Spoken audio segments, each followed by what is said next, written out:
Hello everyone, welcome back to my YouTube channel. आज की इस वीडियो में मैं आपके साथ एक क्वेश्चन डिस्कस करने वाली हूँ। ये क्वेश्चन हमसे पूछा गया है चैप्टर रिलेशन से और केवीएस पीजीटी 2022 में ये क्वेश्चन पूछा गया है। तो देखिए वीडियो को स्टार्ट करते हैं।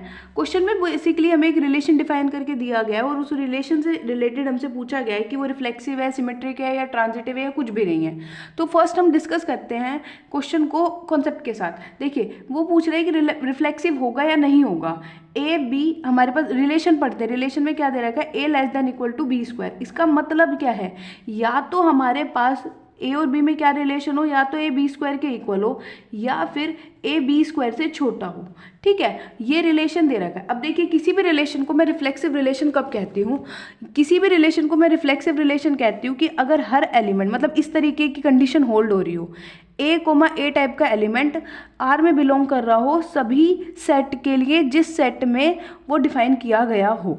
ठीक है, ये हमें देखना होता है। अब यहाँ पर देखिए, अगर आप ऐसा कोई एग्जांपल ले लेते हो, सपोज -1 अगर आपने कोई एग्जांपल लिया, ये हमारा आर में बिलोंग कर रहा है और आपने देखा अच्छा -1 is less than equal to -1 square, या ऐसी कंडीशन होल्ड कर गई तो हम इसे टिक कर दे। तो ऐसा नहीं कर सकते, हम एक ऑप्शन को देख के सही नहीं करेंगे क्योंकि हमें एक और एग्जाम्पल देखने को मिलेगा।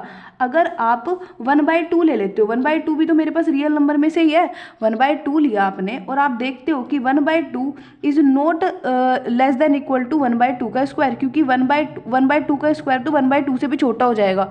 और यहाँ पर दिस कंडीशन के अकॉर्डिंग ये कह रहा है कि या तो 1/2 स्क्वायर के इक्वल हो, ऐसा भी नहीं होता, या फिर 1/2 स्क्वायर से छोटा हो, ये भी नहीं होगा। तो इस ऑप्शन से हम एलिमिनेट कर देंगे कि ये रिलेशन मेरा रिफ्लेक्सिव नहीं है। अब जो हम सिमेट्रिक रिलेशन की बात करते हैं, तो हम किसी भी रिलेशन को सिमेट्रिक कब कहते हैं, तो देखिए सिमेट्रिक की हमारे पास बात होती है तो हम क्या कहते हैं कि अगर ए रिलेट कर रहा है ना बी के साथ, देन बी रिलेट भी करना चाहिए ए के साथ। मतलब अगर ए भी आर में बिलोंग करता है तो बी ए को भी आर के अंदर बिलोंग करना चाहिए।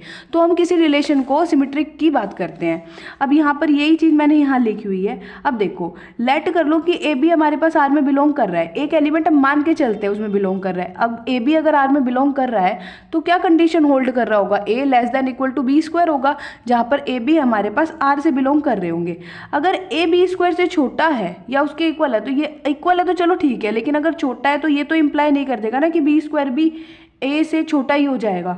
इसके लिए आप इस एग्जाम्पल की तरफ से जा सकते हो। मैंने एक एग्जाम्पल लिया 1 आर में बिलोंग कर रहा है बट 2 आर में बिलोंग नहीं करेगा, आप इजीली कर सकते हो। ट्रांजिटिव के लिए वो क्या कहता है, ट्रांजिटिव के लिए वो कहता है अगर ए बी से रिलेट कर रहा है बी सी से, तो ए सी से रिलेट करना चाहिए। इसको करने के लिए मैंने यहाँ पर 1 ले लिया, 1 बिलोंग कर रहा है, -2 1/2 देख लिया, लेकिन फिर ये 1 1/2